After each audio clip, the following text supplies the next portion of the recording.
Ernest Hemingway, one of the most well-regarded and critically acclaimed authors of the 20th century, Sun Valley was a peaceful escape from the outside world.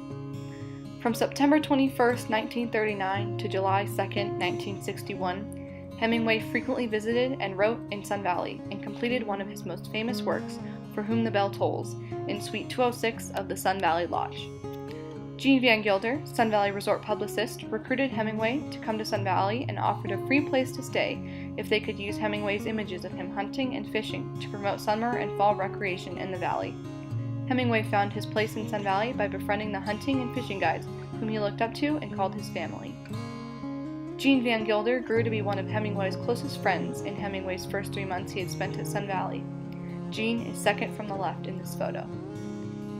On October 28, 1939, Van Gilder, photographer Lloyd Arnold, and 17-year-old Sun Valley apprentice hunting guide Dave Benner went hunting together on the Snake River. In a canoe on the Snake River, Van Gilder stood up in the bow of the canoe, and at the same moment, Benner had shot his gun. In an attempt to shoot a duck, Benner's shot had pierced Van Gilder through his lung. Hemingway was devastated by Van Gilder's death because it was an accident that could have been easily avoided. Hemingway believed deeply in the guiding life principle of completing tasks well, which Benner failed to do. Benner broke the unspoken code of hunting: never shoot in a moving canoe. Hemingway lived his life by following a set of principles and finding others who lived by such principles. These principles are called the code, and completing tasks well was one of his principles. When Benner shot Van Gilder on the Snake River, he broke a code principle Hemingway believed in. Similar to the codelessness exhibited by Benner, a character named Francis Macomber in Hemingway's short story, The Short Happy Life of Francis Macomber, is an example of someone who did not live nor hunt in a coded manner. In The Short Happy Life of Francis Macomber, a man, his wife, and a hunting guide go to hunt big game in Africa. Francis Macomber shoots and wounds a lion in the belly instead of killing it cleanly in the head. Macomber, confused as to why the hunting guide wanted to go back and put the lion out of its misery, converses with the guide. "Why not just leave him?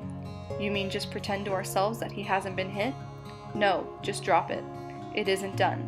Why not? For one thing, he's certain to be suffering. For another, someone else might run into him." The hunting guide is appalled that Francis has no concern for the lion. Francis failed to complete the task of killing the lion well, therefore hunting in an uncoded manner.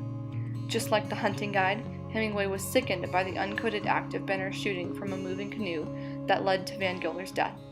For reasons like this, Hemingway tried to surround himself by those who followed the unspoken code to avoid unnecessary and tragic accidents like that of Van Gilder.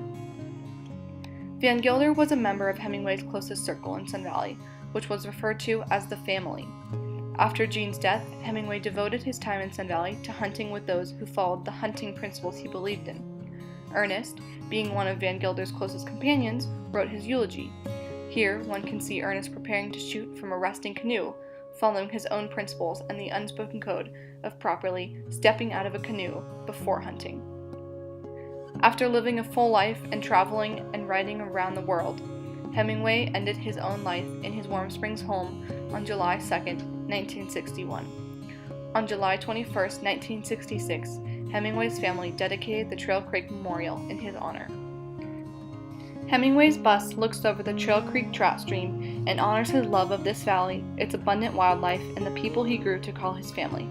While the words on the memorial are from Hemingway's eulogy for Jean Van Gilder, we know that, best of all, Hemingway loved the fall, the leaves yellow on the cottonwoods, leaves floating on the trout streams and above the hills, the high blue windless skies, and we know he will be a part of them forever.